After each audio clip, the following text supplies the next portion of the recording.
تجمعهم الفكرة وتفرقهم الغاية والوسيلة، عبارة تلخص حال جماعة الإخوان المسلمين في أي مكان، وفي الجزائر خير دليل.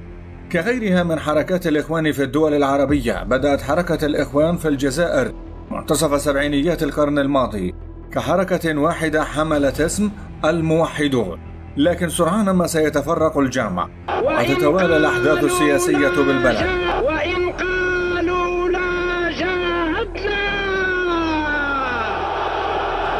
وتنخرط جماعات الإسلام السياسي في حرب مفتوحة ضد الدولة أسفر عن 10 سنوات طابعها الدماء، لتبدأ حقبة جديدة تميزت بتقاسم السلطة من قبل بعض فئات الإخوان، حتى وصلت الجزائر لمفترق طريق الديمقراطية عقب الثورة على نظام بوتفليقة الذي كان يعلم مكمن غاية الإخوان وكان قادرا على احتوائهم. وبعد أن بات الطريق مفتوحا نحو السلطة عبر صناديق الاقتراع، ظهرت رغبة حركات الإخوان بهوسها الدائم في السلطة، وتنافست 3 تيارات إخوانية على السلطة، جميعها لم تحصد أكثر من 22% من مقاعد البرلمان. فخرج أبرز أحزاب الإخوان المسمى حركة مجتمع السلم للتشكيك في النتائج ويتجه للمعارضة، في حين راح الحزب المسمى حركة البناء الوطني ليتحالف مع الحكومة في وجه شقيقه القديم